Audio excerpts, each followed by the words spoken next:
Hello friends, welcome to your next lecture of CA inter economics for finance. ये जो आपका paper 8 होता है ग्रुप 2 का आखिरी सब्जेक्ट, जिसमें 40 मार्क्स के लिए आपको इकोनॉमिक्स का पार्ट है, उस चीज के लेक्चर्स हम देख रहे हैं। ऑलरेडी एक लेक्चर हम फर्स्ट यूनिट पे कंप्लीट कर चुके हैं जो था रिलेटेड टू नेशनल इनकम, और वही पार्ट हम आज कंटिन्यू करने वाले हैं।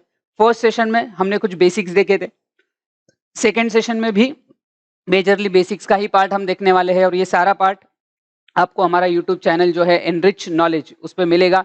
तो आप ये चैनल पर्टिकुलरली फॉलो कीजिए, सब्सक्राइब कीजिए, ताकि आपको ये अपडेट्स आते रहे ना। नेशनल इनकम के पार्ट के लिए जो ये पहले यूनिट का पार्ट है, इसके नोट्स जो है वो इसी वीडियो के लिंक में आपको अवेलेबल रहेंगे। आज भी ऐसा हो सकता है कि हमारा पूरा सेशन बेसिक पे चले, नोट्स की एग्जैक्ट हमको जरूरत ना पड़े अभी भी, बट जब भी ये बेसिक सेशंस कंप्लीट हो जाएंगे, हम रेगुलर नोट्स में भी क्या दिया है वो भी पार्ट हम डिटेल पढ़ेंगे। ऐसा नहीं होगा कि वो डिटेल नहीं होगा, सिर्फ बेसिक्स इसके बहुत बहुत ज्यादा इंपॉर्टेंट है। बहुत कंसेप्चुअल सिलेबस आपके सीए इंटरमीडिएट के सिलेबस में उन्होंने रखा है, which is a good factor. Eco में यूजुअली ये थोड़ा एडवांटेज ही कंसिडर किया जाएगा, तो उन्हीं बेसिक्स के ऊपर हम बात करेंगे। तो सबसे पहले कल या पिछले सेशन में जो हमने डिस्कशन किया था उसको थोड़ा क्विकली गो थ्रू करेंगे, और फिर आज के आगे के जो बेसिक कंसेप्ट्स है उनकी तरफ हम फ्लो करेंगे। Let's see. तो नेशनल इनकम के बेसिक्स में हमने शुरुआत बहुत ही सिंपल तरीके से की थी। एज अ थॉट ये बहुत ही सिंपल और बहुत आसान तरीका है कि देश में जितने भी सिटीजन्स हैं, लोग हैं, उन सबका इनकम आप ऐड करो तो आपको उस कंट्री का नेशनल इनकम मिल जाएगा। इस अप्रोच को, इस तरीके से नेशनल इनकम कैलकुलेट करने के अप्रोच जो है या मेथड जो है वो है इनकम मेथड। प्रॉब्लम यह है कि इतनी सारी पॉपुलेशन में इन सारे लोगों का इंडिविजुअली इनकम ढूंढना काफी डिफिकल्ट हो सकता है, और इसीलिए ये थोड़ा सा और अलग मेथड्स के लिए भी ट्राई किया गया। जैसे कि जो नेक्स्ट बेस्ट आउटकम वहां से आया वो था आउटपुट मेथड। बिकॉज इनकम अगर हमें अलग अलग लोगों का काउंट करना है तो वो 4 तरीके से पॉसिबल है: रेंट, वेजेस, इंटरेस्ट, प्रॉफिट। इनका एक मिक्स कैटेगरी भी हो सकता है, बट वो इन्हीं चारों से आता है।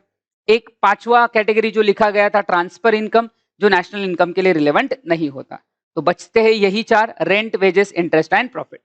अब यही 4 part basically factors of production के रिवॉर्ड है, respectively land, labour, capital and entrepreneur. जब ये फैक्टर्स यूज होते हैं प्रोडक्शन के लिए, तब जाके इनको उनका रिवॉर्ड मिलेगा।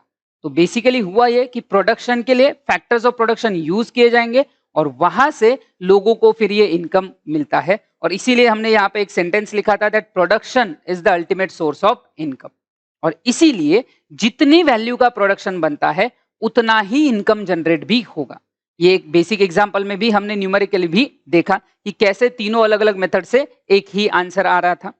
फिर आगे जाके हमने डिस्कस किया कि ट्रांसफर पेमेंट, जो बेसिकली इनकम रिसीव्ड है, अर्नड नहीं है, income received without any economic contribution, वो ट्रांसफर इनकम है। जो इकोनॉमिक कंट्रीब्यूशन ना होने की वजह से जब हम ग्रुप में देखेंगे तो वो इनकम एक्चुअली आपको कोई भी या किसी भी तरीके से एडिशनल वांट सेटिस्फेक्शन इकोनॉमी के लिए नहीं दे सकता। ऑब्वियसली जिनको भी ये मिलते हैं, जैसे ट्रांसफर इनकम में हमने जो देखा स्कॉलरशिप, अनएम्प्लॉयमेंट अलाउंस या गिफ्ट्स हो गए, ये जो सारी चीजें, पेंशन वगैरह जो हमने देखा, जिसको मिलता है उसकी individual want satisfying capacity definitely बढ़ेगी। बट क्योंकि अगर हम एग्रीगेट कंसीडर करते हैं ओवरऑल इकोनॉमी के लिए, तो इकोनॉमी का जो नेट बेनिफिट है वो सेम ही रहेगा, क्योंकि एक आदमी से दूसरे आदमी को सिर्फ ट्रांसफर हुआ है, उसका एक्चुअली कोई इकोनॉमिक प्रोडक्टिव कन्वर्जन नहीं हुआ है, और इसीलिए ये नेशनल इनकम में काउंट नहीं होगा। पर्सनल इनकम का ये पार्ट रहेगा, बट नेशनल इनकम का ये पार्ट नहीं होता है। फिर ये फैमिली एग्जांपल भी देखा था हमने कि कैसे वो ग्रुप में इफेक्ट नहीं करता है बट इंडिविजुअली कर सकता है, ट्रांसफर इनकम के लिए देखा था।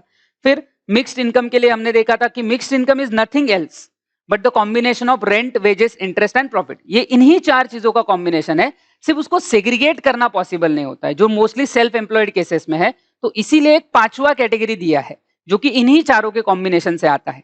प्लीज याद रखना, जहां सेग्रीगेट करना पॉसिबल नहीं है तो ही हम उसको मिक्स्ड इनकम कैटेगरी में कंसीडर करेंगे, अदरवाइज वो रेगुलर इनकम में ही काउंट होगा। उसका एक पार्ट देखा। फिर आगे तीनों मेथड्स कैसे एक ही नंबर पे आ सकती है, उसके लिए हमने एक मेडअप एग्जांपल देखा था कि मान लिया जाए कि किसी जगह पे 50-60 लोगों को बना भेजा जाए, और अभी अभी वो देश बना है ऐसा समझ लो, और उस देश में जब तक कोई प्रोडक्शन नहीं होगा तब तक कोई इनकम नहीं होगा। बट अगर उस चीज में सिर्फ एक ही चीज का प्रोडक्शन हमने कंसीडर किया, एक ही चीज, कि किसी कोई डी पर्सन था जो एज एन एंटरप्रेन्योर उसके ध्यान में आया कि ये चीज हम बना सकते हैं, उसने किसी ए पर्सन से मटेरियल लिया, बी के लेबर चार्जेस दिए, सी का कुछ अदर चार्ज दिया और खुद का उसका प्रॉफिट। तो अगर मैं एक एक चीज ऐड करूं कि 10 रुपए का मटेरियल, 20 रुपए का लेबर, सी अदर 10 रुपए के चार्जेस, ये 40 रुपए में वो प्रोडक्ट बना।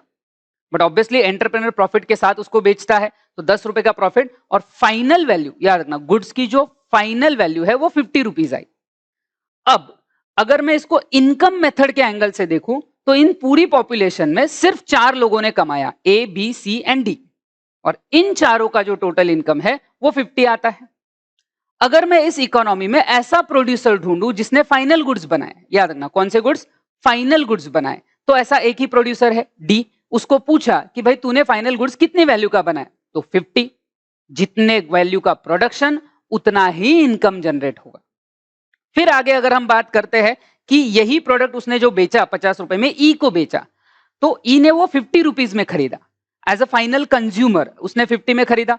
तो अगर हम फाइनल गुड्स का कंजम्पशन, याद रखना फाइनल गुड्स का कंजम्पशन अगर कंसीडर करें एक्सपेंडिचर, तो वो 50 रुपीज ही हुआ है। और इसीलिए हमने ये देखा कि इनकम हो या आउटपुट मेथड हो या एक्सपेंडिचर मेथड हो, तीनों मेथड से एक ही आंसर आता है। प्रैक्टिकली ये तीनों मेथड्स के स्टार्टिंग पॉइंट अलग अलग होते हैं। इसी यूनिट में हम मेथड्स के डिस्कशन करेंगे, तो वहां पे हम ये वेरिएशन डेफिनेटली देखेंगे, और मीनवाइल अलग अलग छोटे छोटे कंसेप्ट में भी ये रेफरेंस आता रहेगा कि हम कौन सी मेथड से जाएंगे तो कैसे आंसर मिलने वाला है।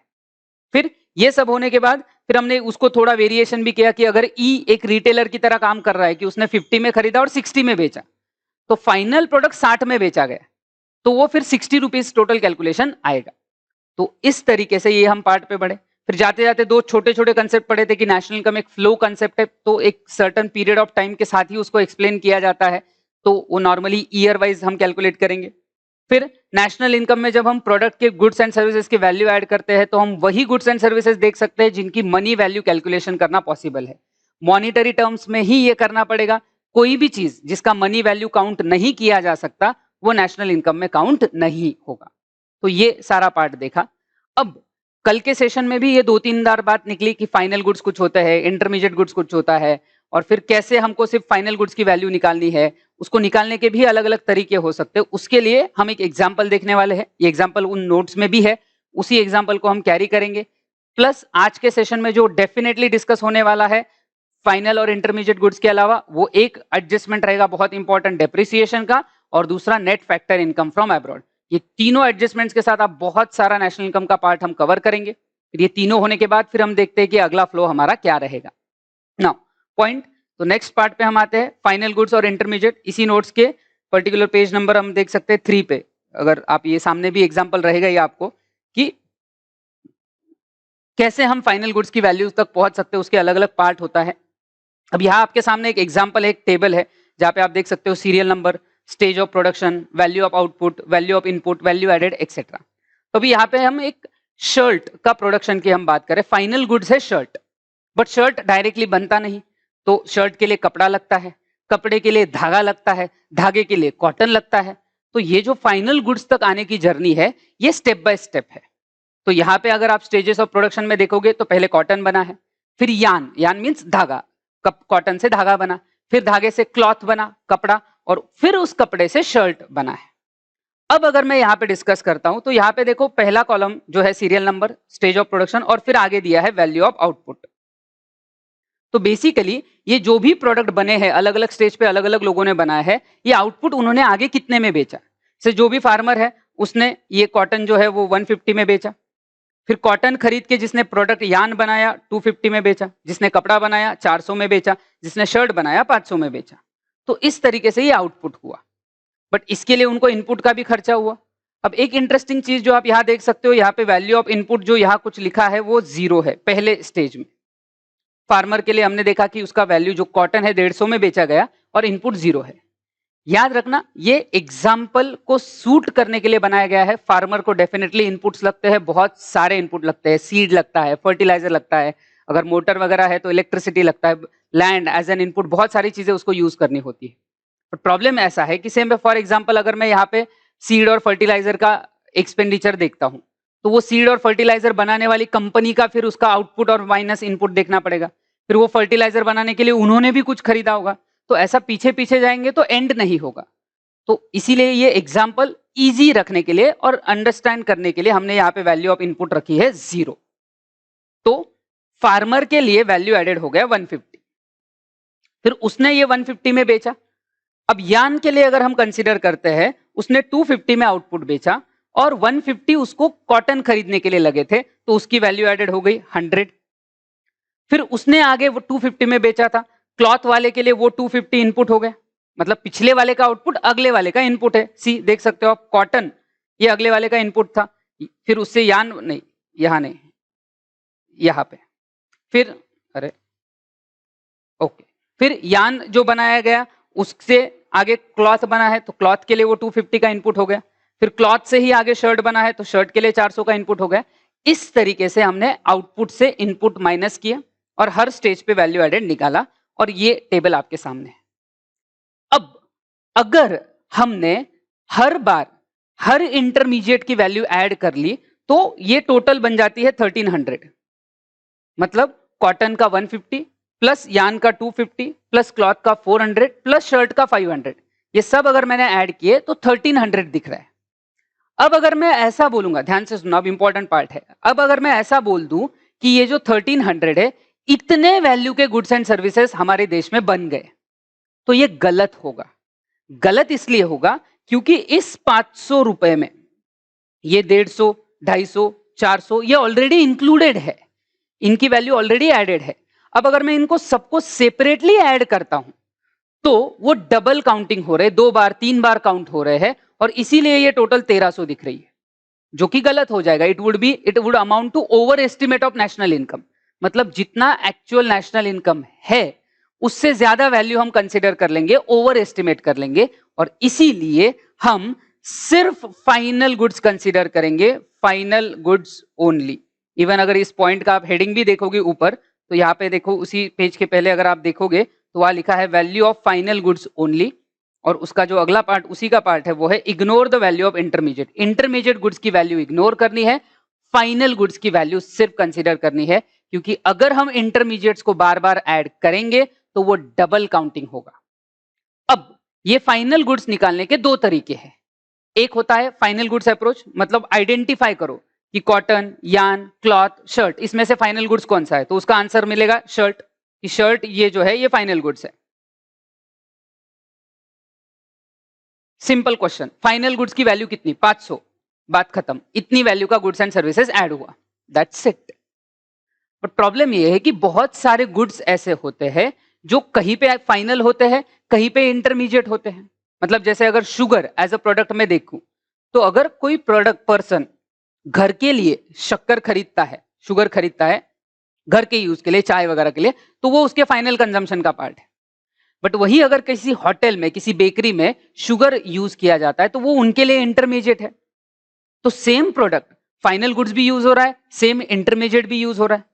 तो ऐसा करने में बहुत बार मिसकैलकुलेशन होते हैं, इसीलिए जो अप्रोच फॉलो किया जाता है वो है वैल्यू एडेड, कि इंस्टेड ऑफ आप ये देखो, ध्यान से सुनना, ये देखो कि कौन सा फाइनल गुड्स है, कौन सा इंटरमीडिएट है, ये देखने से अच्छा है जितने भी प्रोडक्शन यूनिट्स है, अब ध्यान से सुनना, हम ये आउटपुट मेथड के एंगल से देख रहे हैं, जितने भी प्रोडक्शन यूनिट्स है जो प्रोडक्शन करते हैं, गुड्स का हो या सर्विसेज का हो, जो प्रोडक्शन करते हैं, जो इकोनॉमिक एक्टिविटीज में इन्वॉल्व है, उनका आउटपुट देखो, जैसे यहां दिखाया है, उनका इनपुट देखो, आउटपुट की वैल्यू से इनपुट माइनस करो, तो हर स्टेज का सेपरेट वैल्यू एडेड मिलेगा।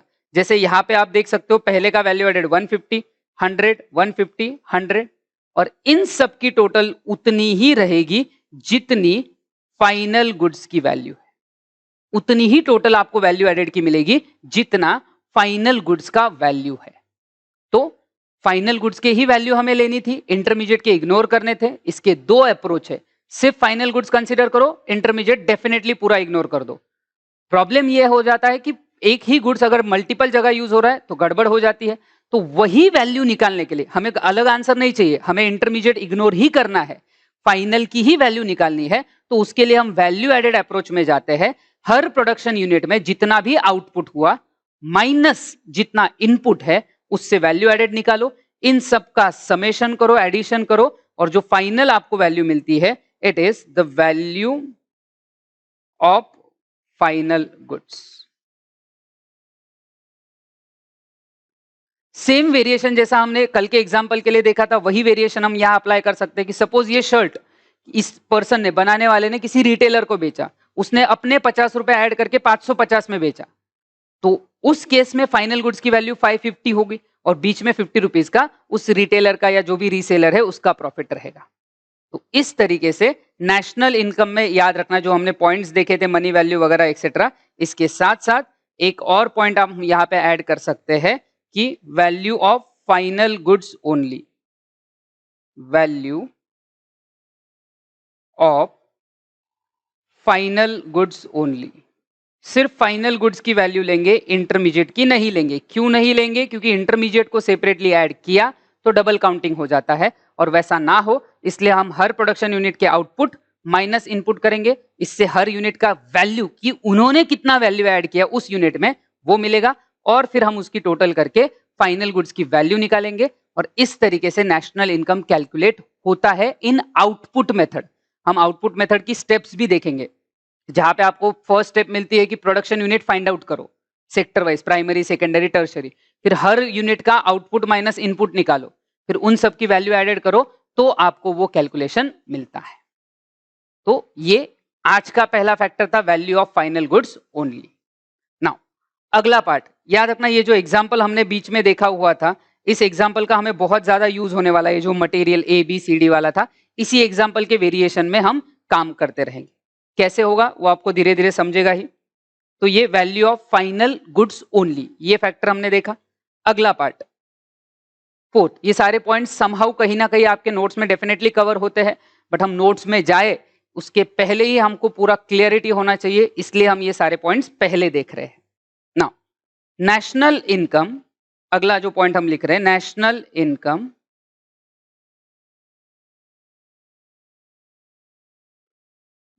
Is net aggregate value.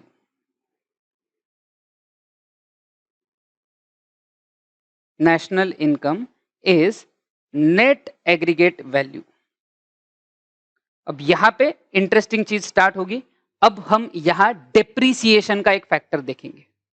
अब ध्यान रखना, जब हम आउटपुट मेथड से कैलकुलेट करते हैं कि ये जो इंटरमीडिएट हमने गुड्स देखे, वापस इस एग्जांपल में अगर हम जाते हैं कॉटन वाले या शर्ट वाले एग्जांपल में, यहाँ इंटरमीडिएट में हमने देखा कि कॉटन वाले ने भी कुछ यूज किया, यान वाले ने कॉटन को यूज किया, क्लॉथ वाले ने यान, शर्ट ने कॉटन यूज किया, सब किए।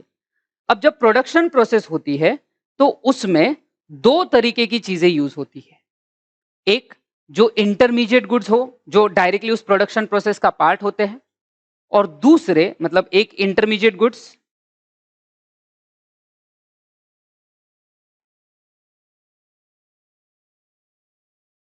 जो प्रोडक्ट का पार्ट है, they are part of product. तो उस प्रोडक्ट की वैल्यू के साथ ही उनका कैलकुलेशन हो जाता है प्लस माइनस। दूसरे होते हैं कैपिटल गुड्स, मतलब मशीन, प्लांट, बिल्डिंग एक्सेट्रा। सो प्लांट, बिल्डिंग, मशीन, ये जो सारे पार्ट हम देख रहे हैं ये है कैपिटल गुड्स। अब कैपिटल गुड्स प्रोडक्ट का पार्ट नहीं है। मतलब मशीन, जब शर्ट बनता है तो शर्ट में कहीं दिखता नहीं, आप शर्ट देखोगे तो आपको ये समझ में आएगा कि इसमें कपड़ा यूज हुआ है, बट वो शर्ट देखते वक्त कौन सी मशीन यूज हुई है वो नहीं समझ में आता। प्लस इंटरमीडिएट गुड्स उस प्रोडक्ट का पार्ट बन के पूरा यूज हो जाता है। कैपिटल गुड्स जो है वो लॉन्ग टर्म के लिए यूज होते हैं। मतलब जैसे अगर आप कोई मशीन खरीदो जो 5 साल तक चलती है, अब 5 साल में उसने बहुत सारे शर्ट बनाए। अब प्रॉब्लम यह है कि जब हम प्रोडक्शन करते हैं गुड्स का, तो जब कैपिटल गुड्स यूज होते हैं तो कैपिटल गुड्स का वियर एंड टियर होता है, बट धीरे धीरे होता है, सडनली नहीं होगा। वियर एंड टियर होता है कैपिटल गुड्स का, दे आर सब्जेक्ट, उस वियर एंड टियर को ही हम बोलते हैं जिसका नाम है डेप्रीसिएशन। तो capital goods are basically subject to depreciation. Capital goods are subject to depreciation. अब होता यह है कि जब हम गुड्स की वैल्यू ऐड करते करते जाते हैं तो उसमें हम ग्रॉस वैल्यूज ले लेते हैं, बट ये प्रोडक्ट बनाने के लिए, अब ध्यान से सुनना, ये प्रोडक्ट बनाने के लिए अगर उस मशीन का डेप्रिसिएशन हुआ है तो उतनी वैल्यू माइनस करना भी जरूरी है। अगर वो माइनस नहीं किया तो ये वैल्यूएशन करेक्ट नहीं होगा। फॉर एग्जाम्पल, अब जो कल एग्जाम्पल हमने देखा था 50 रुपए के गुड्स वाला, उसी एग्जाम्पल में हम थोड़ा सा चेंज करके ऐड करेंगे और फिर आपको समझ जाएगा। तो जैसे कल एग्जाम्पल देखा था कि मटेरियल जो ए से खरीदा गया था, मटेरियल 10 रुपए का, फिर बी का लेबर कंट्रीब्यूशन था 20, सी जो है उससे अदर 10 रुपए का, और डी का प्रॉफिट हमने कंसीडर किया था 10, और इस तरीके से वैल्यू कंसीडर हुई थी 50। ध्यान रखना ये एग्जैक्टली वैसा एग्जाम्पल है जो हमने कल लिखा है, आज रिवाइज भी किया है। अब इस एग्जाम्पल में हम थोड़ा सा चेंज करेंगे। अब ध्यान रखना, ये प्रोडक्ट जब बन रहा है 50 रुपीज का, ये बनाने के लिए डी जो प्रोड्यूसर है उसने एक मशीन यूज किया और उस मशीन की वैल्यू रिड्यूस हुई 2 रुपए से। कितने रुपए से? 2 रुपए से। तो reduction in value of machine 2 रुपए का है। प्रोडक्ट उसने 50 रुपए में ही बेचा, बट क्योंकि अब हम ये मशीन का डिप्रिसिएशन कंसीडर कर रहे हैं, उसका जो प्रॉफिट अमाउंट है वो चेंज हो जाएगा। प्रॉफिट जो हमने 10 रुपए लिखा था अब वो 10 रुपए नहीं है, क्योंकि डिप्रिसिएशन माइनस हो जाएगा, सो -2, और ये आएगा 8 रुपीज का। प्रॉफिट जो है उसका 8 रुपीज का है। याद रखना उसने ये प्रोडक्ट बेचा, सेलिंग प्राइस याद रखना, या वैल्यू ऑफ आउटपुट। इसके केस में जो वैल्यू ऑफ आउटपुट था, जितने में उसने बेचा, वैल्यू ऑफ आउटपुट, या मैं यहां पे लिख देता हूं सेलिंग प्राइस, वो 50 रुपए ही था। प्रोडक्ट फाइनली कितने में बेचा गया? 50 रुपए में। उसका प्रॉफिट 8 रुपए क्यों आया? क्योंकि 50 रुपए जो उसको सेल करके मिले थे उसमें से मटेरियल के 10, लेबर के 20, अदर 10 और 2 रुपए का डेप्रिसिएशन गया। तो ऐसे 42 रुपीज उसने बाहर वालों को दिए और इसीलिए उसका प्रॉफिट 8 रुपए हुआ। अब प्रॉब्लम यह है कि अगर मैं इनकम मेथड से देखूं, ध्यान से सुनना, इनकम मेथड से देखूं और मैं एक एक को पूछूं कि तुम्हारा इनकम कितना, तो ए बोलेगा 10, बी बोलेगा 20, सी बोलेगा 10 और डी बोलेगा 8 रुपए। और इन सबको अगर मैं ऐड करूं 10 + 20 + 10 + 8, ये आता है 48 रुपीज। ये मैं इनकम मेथड की बात कर रहा हूं। बट जब मैं वैल्यू ऑफ आउटपुट देखता हूं वो आती है 50 रुपीज। तो ये मिसमैच है। वो मिसमैच इसीलिए है कि ये जो वैल्यू ऑफ आउटपुट है ये ग्रॉस वैल्यू है। मैंने आपको कल भी बोला था, आज भी मैंने बोला कि जैसे मेथड बदलती है, मेथड के साथ साथ अप्रोच भी बदलता है। मेथड के साथ साथ अप्रोच भी बदलता है। और जब हम अलग अलग मेथड से जाते हैं तो डिफरेंट टाइप ऑफ एडजस्टमेंट हमको करने पड़ते हैं।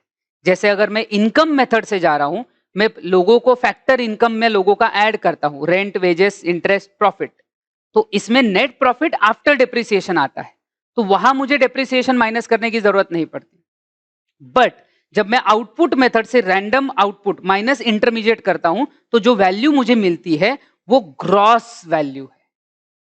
इसीलिए अब ध्यान से सुनना, जब हम सारे प्रोडक्शंस की ये ग्रॉस वैल्यू निकालते हैं तो बेसिकली हमें फाइनल नेशनल इनकम नहीं मिलता है, हमें मिलता है ग्रॉस डोमेस्टिक प्रोडक्ट, कि देश में जितने प्रोडक्शन यूनिट्स है उन सब ने कितनी वैल्यू एडिशन क्रिएट की, कितने वैल्यू के गुड्स एंड सर्विसेज मिलाए, तो वो हमें मिलते हैं ग्रॉस डोमेस्टिक प्रोडक्ट मिलता है। फाइनल नेशनल इनकम मिलने के लिए हमें एक और एडजस्टमेंट करनी पड़ेगी। आउटपुट मेथड में हमें एक और एडजस्टमेंट करनी पड़ेगी कि ये जो ग्रॉस वैल्यूज है इनमें से डेप्रीसिएशन माइनस करना पड़ेगा। और उसका लॉजिक बनता है, सी कितने वैल्यू का गुड्स बना? 50। बट 50 रुपए का गुड्स बनाने के लिए एक ऑलरेडी जो कैपिटल गुड्स बना हुआ था उसकी वैल्यू कम हुई। सी 50 रुपए का ये चीज बनाने के लिए 2 रुपए का वैल्यू रिडक्शन भी हुआ है। तो अगर नेट हम देखें तो जो इनकम जनरेट हुआ है वो 48 है। और वो सही आंसर निकालने के लिए फिर इस ग्रॉस डोमेस्टिक प्रोडक्ट से हमें माइनस करना पड़ता है डेप्रीसिएशन, और तब जाके हमें मिलता है नेट डोमेस्टिक प्रोडक्ट। इसमें एक और एडजस्टमेंट बाकी रह जाती है फिर भी, फॉरेन इनकम की, जो हमारा अगला पार्ट है, बट जो बच गया वो है नेट वैल्यू, और हमें ये नेट वैल्यू चाहिए। ऑब्वियसली कोई भी कैलकुलेशन स्टेप बाय स्टेप होगा, तो शुरू करते वक्त हम जब आउटपुट मेथड से देखते हैं तो हम सारे गुड्स का वैल्यू ग्रॉस ऐड करते हैं, माइनस डेप्रिसिएशन होगा, और तब जाके हमें नेट मिलेगा। और अगर हम ये डेप्रिसिएशन माइनस नहीं करेंगे तो ये मिसमैच होगा। जैसे यहाँ पे हम 48 देख रहे हैं और यहाँ 50 देख रहे हैं, तो ये फर्क इसलिए आ रहा है क्योंकि इस 50 में से डेप्रिसिएशन माइनस नहीं हुआ है। तो सही नेशनल इनकम कैलकुलेट करने के लिए आपको नेट एग्रीगेट वैल्यूज लगते हैं, जो यहां लिखा है मैंने, उसके लिए हम डेप्रीसिएशन माइनस करते हैं। और यही से फिर दो चीजें आपके सामने आई, जो दो वर्ड या जो concept, gross domestic product and net domestic product. और ये एडजस्टमेंट आपको एज अ फॉर्मूला भी कर सकते हैं। तो ये फर्स्ट वर्ड एडजस्टमेंट रहेगा आपका, ये फर्स्ट वर्ड सेकेंड वर्ड भी आप आज समझ ही जाओगे। तो एक बेसिक चीज कि ग्रॉस माइनस डेप्रिसिएशन जब आप करोगे तो आपको मिलेगा नेट। अगर कभी कैलकुलेशन में, और एक्चुअल कैलकुलेशंस तो हमें नेट तक ही लेके जाने हैं, बट एग्जाम में आपको टेस्ट करने के लिए ऐसा भी हो सकता है कि नेट वैल्यू दे दे और बोले कि ग्रॉस कैलकुलेट करो। तो अगर आपको नेट वैल्यू दिया है और ग्रॉस निकालना है तो नेट प्लस डेप्रिसिएशन होगा, और वहां से आपको मिलेगी ग्रॉस वैल्यूज। और ये बहुत important, one of the most important adjustments का एक पार्ट रहेगा। जैसे मैंने बोला कि अगर आप इनकम मेथड से कैलकुलेट कर रहे हो तो आपको इसका ध्यान देने की इतनी जरूरत नहीं है, बट जब आप आउटपुट मेथड कर रहे हो तो ऐसा होगा। और जब हम धीरे धीरे न्यूमेरिकल क्वेश्चंस तक जाएंगे, आपके स्टडी मटेरियल में ही जो क्वेश्चंस दिए उसमें ऐसा दिया है कि बहुत सारा डेटा देके बोला है कि आउटपुट मेथड से कैलकुलेट करके दिखाओ, या बहुत सारा डेटा देके बोला है कि इनकम मेथड। अब इनकम मेथड के लिए डेप्रिसिएशन का रिलेवेंस होता नहीं है, बट देके रखा है।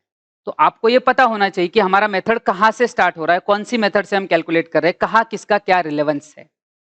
तो ये जो है कि वैल्यू एडेड जब हम हर किसी का निकालते हैं, ग्रॉस वैल्यू एड आता है जिसमें से डेप्रिसिएशन माइनस करेंगे तो नेट आएगा। और जैसे कि मैंने बोला कि ये सारे कैलकुलेशन जब हम करते हैं सारे प्रोडक्शन यूनिट्स के लिए, तो हमें मिलता है ग्रॉस डोमेस्टिक प्रोडक्ट, और उसी से हम डेप्रिसिएशन के एडजस्टमेंट करते हैं और हमें मिलता है नेट डोमेस्टिक प्रोडक्ट। तो ये एक एडजस्टमेंट आपके लिए इंपॉर्टेंट रहेगा। फिर इसके बाद हम अगली एडजस्टमेंट की तरफ बढ़ेंगे, या अगला फैक्टर जो है, फोर्थ पॉइंट हमने देखा था डेप्रिसिएशन के लिए कि नेट वैल्यू निकालना है। नेक्स्ट अगला फैक्टर ध्यान रखना, fifth point, includes, national income includes, अब मैं डायरेक्ट लिख रहा हूं, नेशनल इनकम ये वर्ड नहीं लिख रहा हूं, national income includes net factor income from abroad.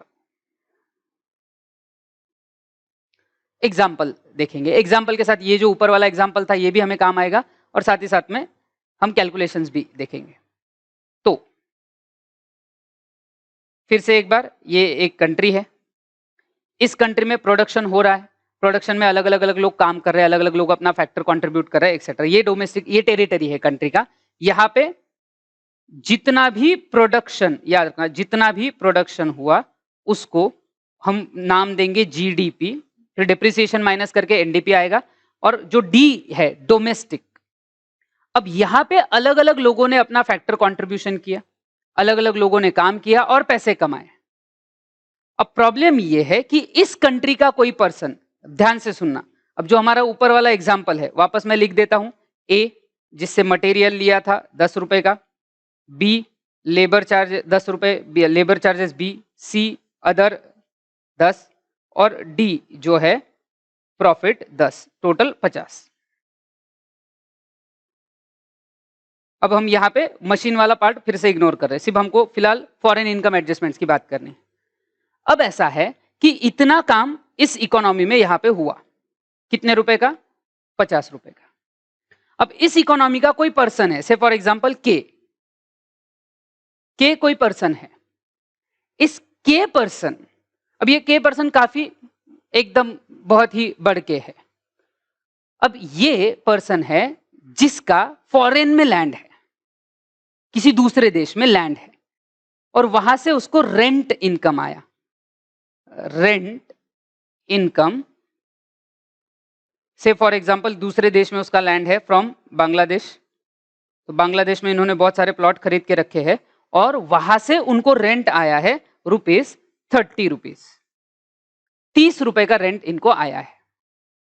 अब ध्यान से सुनना, जब मैं इनकम मेथड में हूं, फिर से अपन जाएंगे वहां, इनकम मेथड में जब मैं जाता हूं और मैं पूछता हूं कि बताओ भैया किस किस ने कितना कमाया, तो इस इकोनॉमी में 4 लोग तो डेफिनेटली बोलेंगे ABCD कि हमने 10, 20, 10, 10 कमाए।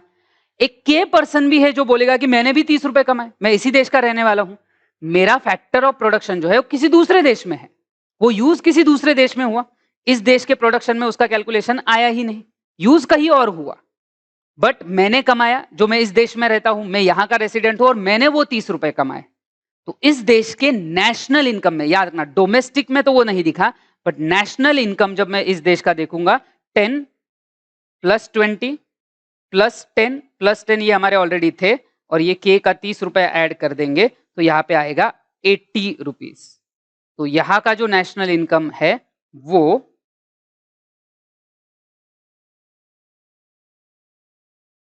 80 रुपीज का है, 80 रुपए का ये नेशनल इनकम है। फिर से अब ये इनकम मेथड हो गया, अब मैं आउटपुट मेथड में जाता हूं। आउटपुट मेथड कहां से शुरू करती है, याद रखना आउटपुट मेथड कहां से शुरू करता है कि पूरे देश में कितने वैल्यू के गुड्स एंड सर्विसेज बने। तो वैल्यू ऑफ गुड्स, ध्यान से सुनना, ये value of goods produced in country, इस देश में कितने वैल्यू के गुड्स बने, तो आंसर आ गया 50। फिर से एक बार मिसमैच हुआ, क्यों मिसमैच हुआ, क्योंकि हमने सिर्फ इस देश की बाउंड्री में जितने गुड्स बने उतने ही कंसीडर किए, मतलब ये जो हमने ये कंसीडर किया इट इज डोमेस्टिक वैल्यू। कौन सी वैल्यू है ये, डोमेस्टिक वैल्यू। मैंने शुरुआत ही की थी, अगर आपको पहले दिन का पहला सेंटेंस बेसिक का याद है, कि इस देश के लोगों ने जितना कमाया, कहीं से भी कमाए, यहां से कमाए या बाहर से कमाए, इस देश के लोगों ने जितना कमाया वो इस कंट्री का नेशनल इनकम है। हमारे एग्जाम्पल में इस देश के लोगों में ABCD एंड K, इन्होंने मिला के कितने कमाए, 80। सी, उन्होंने 80 रुपीज कमाए। बट जब हम वैल्यू एडिशन में आउटपुट मेथड से हमने गए और हमने बेसिक पहले ही स्टेप ली, पहली स्टेप क्या ली कि जितने वैल्यू के गुड्स एंड सर्विसेज बनाए वो कैलकुलेशन निकला 50 रुपीज। फिर गड़बड़ कहा हो गई कि हमें फॉरेन से आया हुआ प्रोडक्शन, फॉरेन में हुआ, इस कंट्री में नहीं हुआ, बट ओनर जो था, फैक्टर ओनर जो था वो हमारे देश का था, तो उसका वो इनकम ऐड करना है, और इसीलिए वो एडजस्टमेंट होगी, net factor income from abroad. But problem ऐसा है कि ऐसा नहीं होता है कि सिर्फ हमारे देश के लोग बाहर से फैक्टर इनकम कमा रहे हैं, बाहर के देश के लोग भी यहां से फैक्टर इनकम कमा के लेके जाते हैं। बहुत सारे मल्टीनेशनल कंपनीज यहां काम करती है, प्रॉफिट कमा के अपने देश में लेके जाती है। बहुत सारे फॉरेनर्स यहां सर्विसेज देते हैं, या हम फॉरेन से अलग अलग सर्विसेज लेते हैं जिसके लिए हम यहां से पे करते हैं। तो फॉरेनर भी यहां से कमा के लेके जाता है और बाहर वाला भी यहां कमाता है, या बाहर वाला भी यहां से कमा के लेके जाता है और यहाँ के लोग भी बाहर से लेके आते हैं।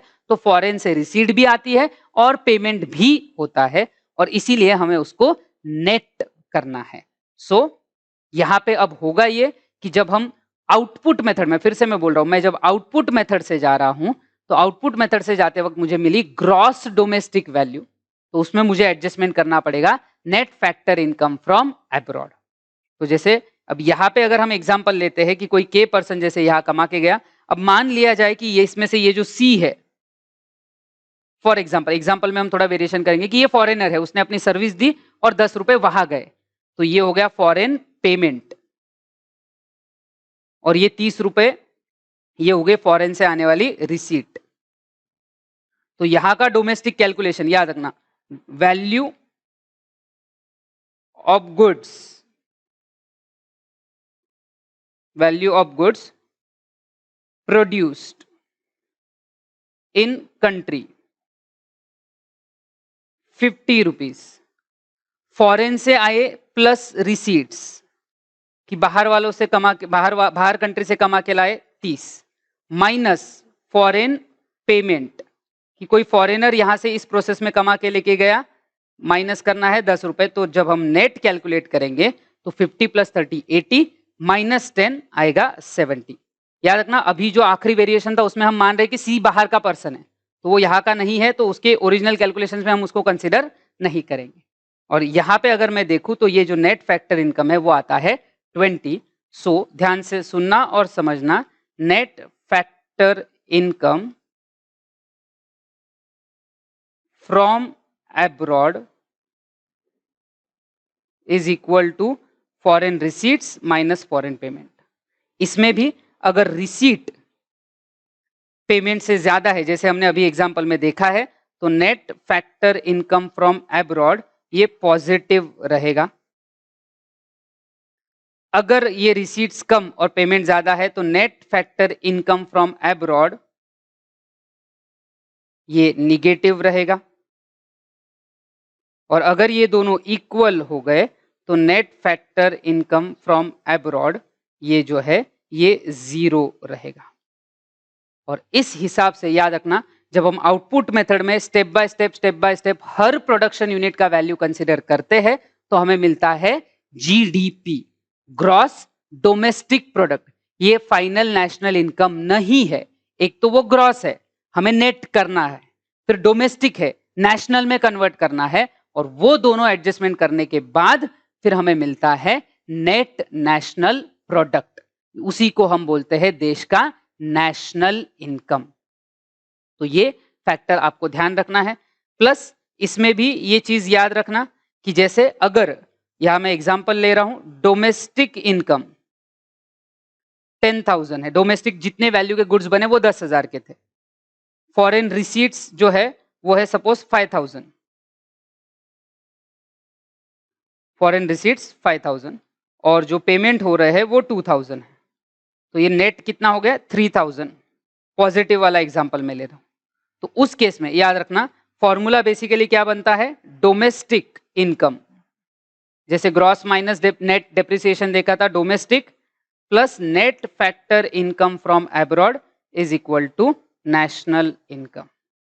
अपोजिट भी हो सकता है, आपको कैलकुलेशन के लिए नेशनल से डोमेस्टिक अगर जाना है तो net factor income from abroad आपको कैलकुलेट करना पड़ेगा, माइनस करना पड़ेगा, और फिर आपको मिलेगी डोमेस्टिक वैल्यू।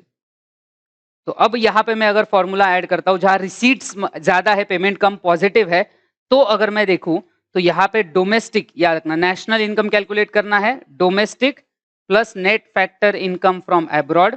डोमेस्टिक 10,000 है, नेट फैक्टर इनकम पॉजिटिव 3,000 है, टोटल रहेगा 13,000। स्क्रीन थोड़ा गड़बड़ दे रही है बट समझ सकते हो आप, 13,000। तो यहां पे क्या हुआ, national income is greater than domestic income. अगर net factor income from abroad positive है तो नेशनल ज्यादा रहेगा, domestic come.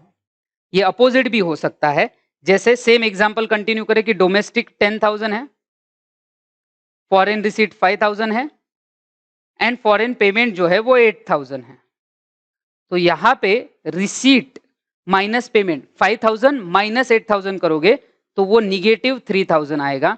Net factor income from abroad यहां पे माइनस है। और अब अगर आप नेशनल इनकम निकालोगे तो 10,000 माइनस 3,000 होगा और आंसर आएगा 7,000। तो यहां पे इस सिचुएशन में होगा national income is less than domestic income. National और डोमेस्टिक इनकम में नेशनल इनकम कम, डोमेस्टिक ज्यादा, क्योंकि फॉरेन पेमेंट्स ज्यादा हुए हैं। एंड लास्ट पॉसिबिलिटी जो रेयर पॉसिबिलिटी है, बट अगर डोमेस्टिक इनकम 10,000 है, रिसीट्स और पेमेंट दोनों सेम है, सपोज फॉरेन से इनकम कमाया भी 5,000 और पेमेंट भी 5,000 हुआ, तो नेट फैक्टर इनकम रहेगा 0 0 आएगा। और फिर यहां नेशनल इनकम कैलकुलेशन होगा 10,000 प्लस 0 इक्वल्स टू 10,000। तो इस सिचुएशन में नेशनल और डोमेस्टिक ये दोनों जो है ये एग्जैक्टली सेम रहेंगे अगर net factor income from abroad 0 है तो ये जो सारा पार्ट है ये है related to net factor income from abroad. तो याद रखना, जब हम आउटपुट मेथड से सारे प्रोडक्ट्स की वैल्यूज कंसीडर करते हैं, जब हम वैल्यू एडेड कैलकुलेट करते हैं, तो हमें initially step by step final answer मिलेगा, सडनली मिलेगा ऐसा नहीं है, एडजस्टमेंट्स होते हैं। तो उस एडजस्टमेंट में जो हमें वैल्यू मिलती है वो है ग्रॉस डोमेस्टिक प्रोडक्ट। अब यहां पे नाम से ही पता चल जाता है कि एक तो ये ग्रॉस इनकम है और सिर्फ डोमेस्टिक इनकम है, नेशनल नहीं है। तो ग्रॉस से डोमेस्टिक करना है तो माइनस हम करते हैं डेप्रिसिएशन, इससे हमें वैल्यू मिली नेट डोमेस्टिक प्रोडक्ट।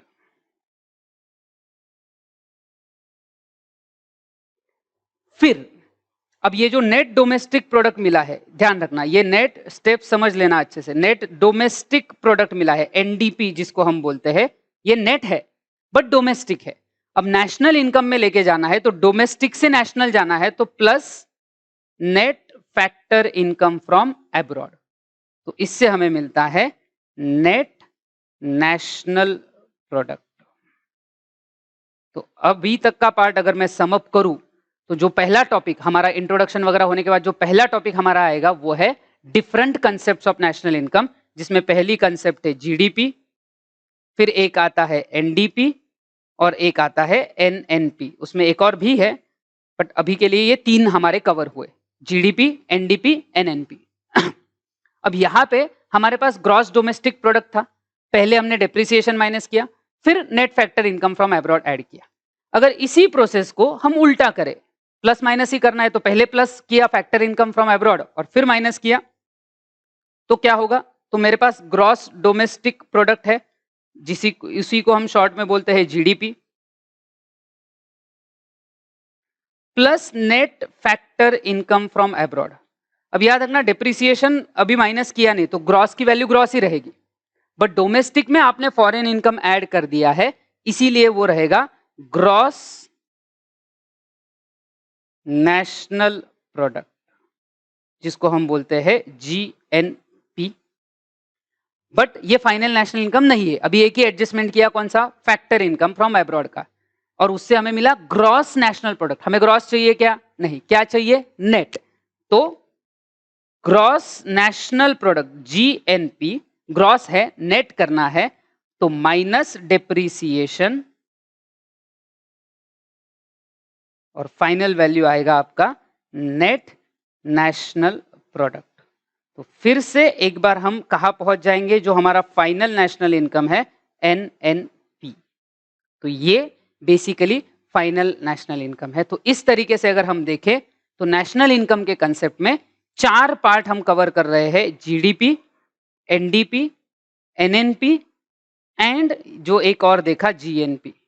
तो अगर मैं इन चारों को एक साथ लिखूं, अब यहां से आपका एक लर्निंग ट्रिक आने वाला है, तो ध्यान रखना, चारों को अगर मैं एक के नीचे एक दिखाऊं, पहला जीडीपी, दूसरा जीएनपी, तीसरा एनडीपी और चौथा एनएनपी।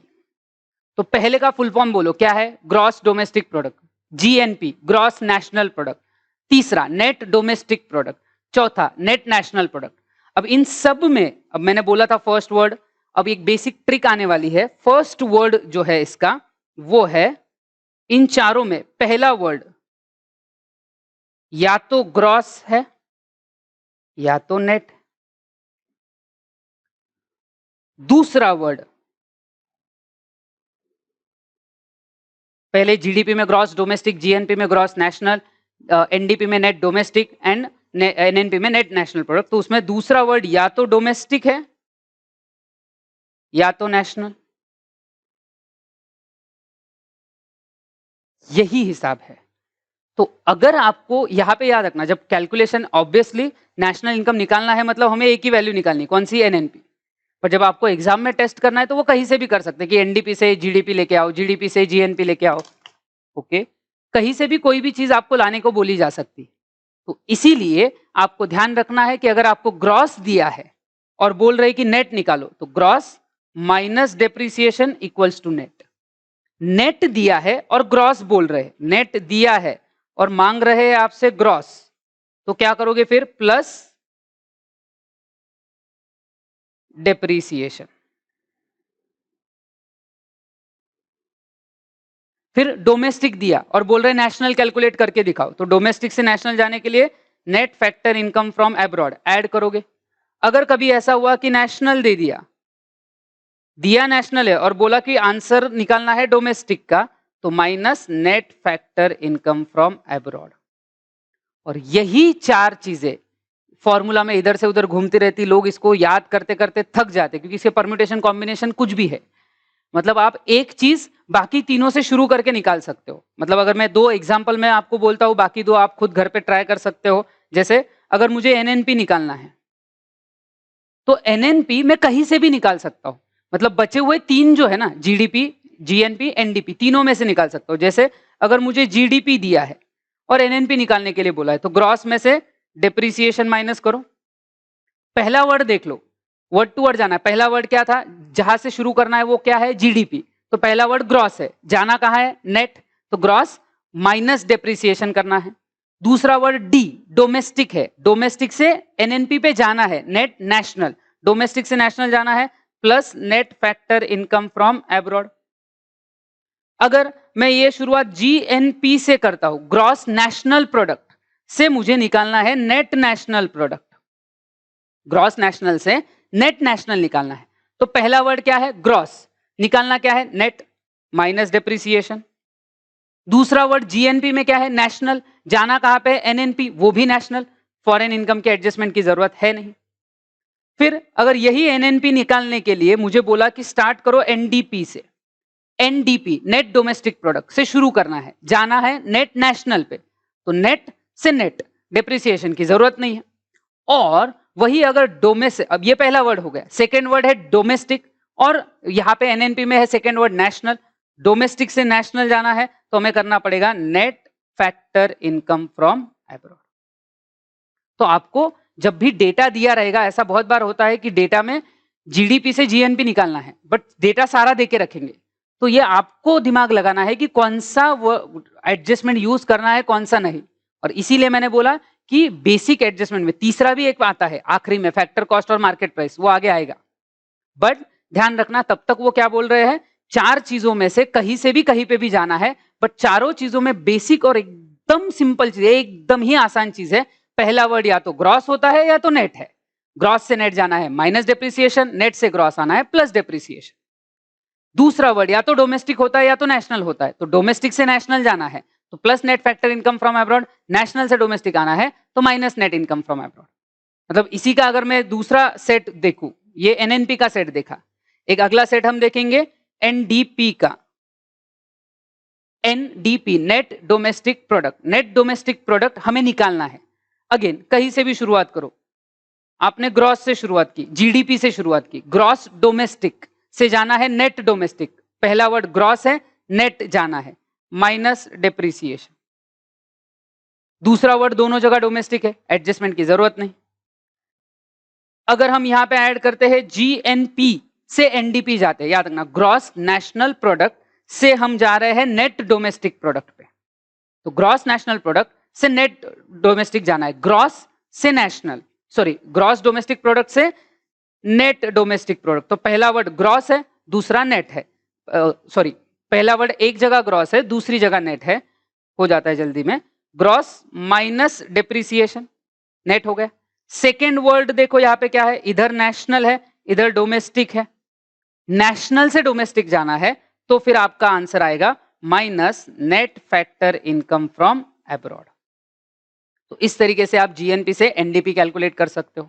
यही चीज जैसे मैंने बोला एनएनपी से स्टार्ट की, एनएनपी से एनडीपी जाना है, NNP net national product, NDP net domestic product, दोनों जगह पहला वर्ड नेट है, डेप्रिसिएशन के एडजस्टमेंट की जरूरत नहीं।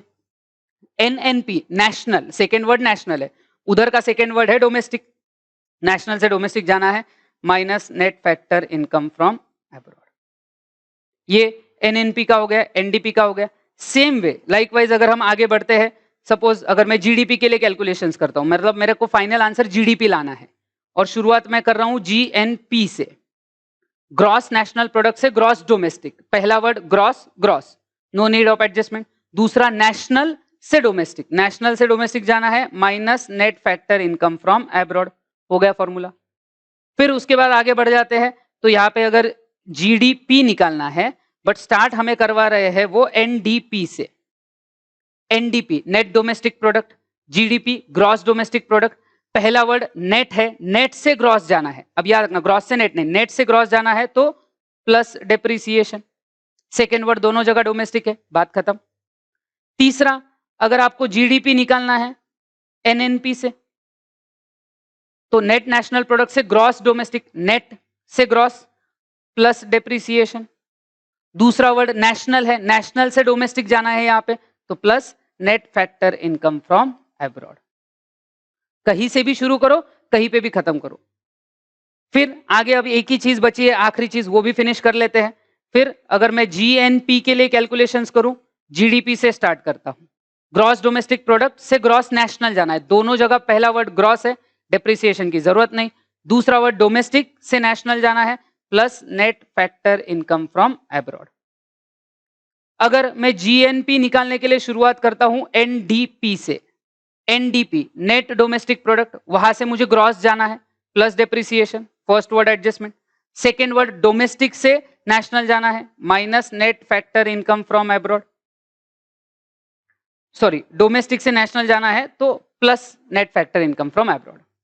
फिर आ गया आपका आखिरी GNP equals to NNP, net national product. अब नेट से ग्रॉस जाना है, अगेन नेट से ग्रॉस जाना है तो प्लस डेप्रिसिएशन होगा। फिर सेकेंड वर्ड दोनों जगह नेशनल है तो एडजस्टमेंट की जरूरत नहीं। तो ये जो सारे फैक्टर है, अगर आप यहां देखोगे तो हर किसी के 3-3 करके 12 फॉर्मूले बन गए। अब ये सारे 12 फॉर्मूलेज जो है ये लर्न नहीं करने हैं, बिल्कुल भी लर्न नहीं करने हैं, लॉजिक लगाना है। हमने कंसेप्ट के साथ इसीलिए तो देखा, इतना सारा टाइम इसलिए नहीं दिया कि हमको हर चीज रट्टा करनी पड़े। दिमाग लगाना है कि एग्जाम में जो भी आए, गिवन डेटा कुछ भी हो, कहीं से भी शुरू करो, आप आंसर तक डेफिनेटली पहुंच सकते हो। इन एनी केस आंसर तक पहुंचना प्रॉब्लम नहीं है, कितना भी फॉर्मूला आने दो। इवन इस फॉर्मूला में आगे और वेरिएशन होता है, जब हम एक्सपेंडिचर मेथड में जाएंगे, वो आंसर ऐसा क्यों है वो वहां पता चलेगा। बट एक्सपेंडिचर में जीडीपी का कैलकुलेशन कुछ इस तरीके से होता है, सी plus I plus G plus X minus M, ये जीडीपी का फॉर्मूला है। अब यहां से कहीं से भी जहां जहां जीडीपी आता है वहां वहां सी plus I plus G plus डाल दो। मतलब फॉर एग्जाम्पल मैं अगर यहां पे ऐसा लिख रहा हूं, gross national product is equal to GDP plus net factor income from abroad, तो उसी की जगह मैं ऐसा लिख सकता हूं, C plus I plus G plus X minus M plus net factor income from abroad. इसी नेट फैक्टर इनकम एब्रॉड को वो और स्प्लिट कर सकते हैं कि फॉरेन रिसीट्स, फॉरेन पेमेंट, एक साथ नेट नहीं देंगे। एग्जाम्पल में देंगे कि फॉरेन रिसीट्स इतने, फॉरेन पेमेंट इतने, फिर निकालो। तो दिमाग लगाना है, रट्टा करके नहीं जाना है, समझना है कि इसमें कुछ है नहीं। वही सारे कंसेप्ट है जो हमने अभी सीखे हैं, सिर्फ आपको ये आइडेंटिफाई करना है कि गिवन क्या है, निकालना क्या है। और इस तरीके से ये 4 कंसेप्ट बहुत आसानी से देखे जा सकते हैं और सीखे जा सकते हैं। GDP, GNP, NDP and NNP. But यहां खत्म नहीं होती स्टोरी, यहां सिर्फ 2 ही एडजस्टमेंट हुए हैं, 2 ही चीजों का, ग्रॉस नेट और डोमेस्टिक नेशनल का हुआ है। इन चारों में हर किसी में एक और पॉसिबिलिटी है, एक मार्केट प्राइस जिसपे एक्चुअली हमें डेटा मिलता है, और दूसरा फैक्टर कॉस्ट जहां हमें लेके जाना पड़ता है। मतलब ये है कि different concept of national income जब आएंगे तो ये जीडीपी वगैरह ये सिर्फ 4 कंसेप्ट नहीं रहेंगे, 8 कंसेप्ट रहेंगे।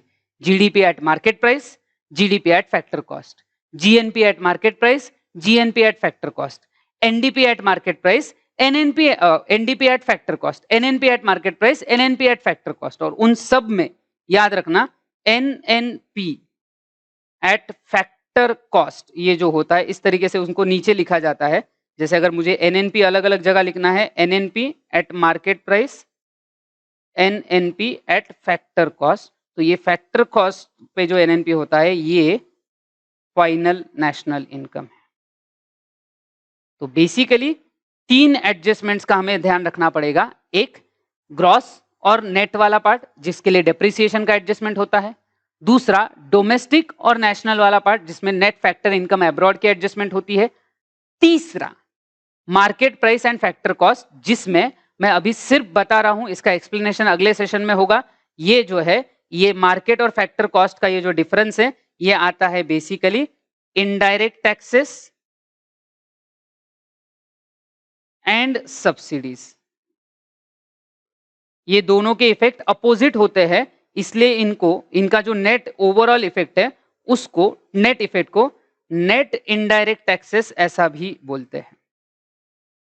जैसे हमने नेट इनकम फ्रॉम एब्रॉड देखा कि फॉरेन रिसीट भी है, पेमेंट भी है, एक ऐड होता है एक माइनस होता है, इसलिए नेट ऑफ कर लिया। सेम वे यहां पे भी होगा कि इनडायरेक्ट टैक्सेस और सब्सिडीज एक ऐड होता है एक माइनस होता है। वो कैसे होता है, क्यों होता है, इसका बेसिक हमें कल देखना रहेगा। कल के सेशन में जो आखिरी, अभी के लिए जो आखिरी बेसिक डिस्कशन है मार्केट प्राइस और फैक्टर कॉस्ट का, वो कल होगा। कल जैसे ही ये डिस्कशन हो जाएगा पहले 15-20 मिनट में, उसके बाद हम नोट से उसका रीडिंग फैक्टर जो भी है, जो जो कंसेप्ट दिए वो हम स्टार्ट करेंगे, और फिर आगे जाके आपको उसके न्यूमेरिकल क्वेश्चंस दिए हैं वो भी हम सॉल्व करेंगे। बट ये पार्ट आपको अच्छे से याद रखना है, समझना है। अगर नहीं समझता है तो आपको मुझे डाउट पूछने हैं। डाउट पूछने के लिए आप सर्टन 9168984900 ये मेरा नंबर है, इस पे आप मुझे कांटेक्ट कर सकते हो डाउट्स पूछने के लिए। प्लीज याद रखना, ये सारे बेसिक्स अच्छे से देखना। आई होप आपने मेरे साथ ये अच्छे से लिख लिए होंगे। अब सिर्फ जो आखिरी पार्ट बचा है अभी के डिस्कशन के लिए, आगे भी बेसिक्स आएंगे, बिकॉज ये चैप्टर ऐसा समझ लो कि 3 पार्ट में है, different concepts of national income. फिर उसके बाद आगे करंट और कांस्टेंट प्राइसेस वाला आता है, real national income, nominal national income, और तीसरा आता है मेथड्स वाला पार्ट, जिसमें से मेथड्स हम साथ साथ में थोड़ी थोड़ी पेक्युलरिटीज उनकी देखते आ रहे हैं। बीच में वो रियल नॉमिनल जो मैं बोल रहा हूँ, करंट कांस्टेंट, वो भी होगा। अभी के लिए जो इनिशियल पार्ट है, जो सबसे बड़ा पार्ट है, उसके लिए बेसिक डिस्कशन का सिर्फ मार्केट प्राइस और फैक्टर कॉस्ट बचा है, जो अगले सेशन में होगा। जैसे ही वो खत्म हो जाएगा फिर हम नोट्स में भी आएंगे, जहां पे हमको थोड़ा थ्योरेटिकल पार्ट भी वहां देखना रहेगा, कंसीडर करना रहेगा। नोट्स का रीडिंग पूरा होगा सो दैट आपको वहां पे बाद में आंसर्स लिखने में आसानी हो, क्योंकि क्वेश्चन सारे प्रैक्टिकल नहीं रहेंगे। थ्योरी सब्जेक्ट है तो आपको थोड़ा लर्निंग और प्रॉपर रीडिंग पे भी फोकस रखना ही पड़ेगा, जो हम आगे इवेंचुअली देख लेंगे। सो अभी के लिए, इस सेशन के लिए हम इतना ही देखेंगे। हमारा चैनल सब्सक्राइब कीजिए, और आपको जो भी डाउट्स आते हैं प्लीज पूछते रहिए। तो अगले सेशन में फैक्टर और फैक्टर कॉस्ट मार्केट प्राइस होगा, और फिर आगे बढ़ेंगे। Thank you.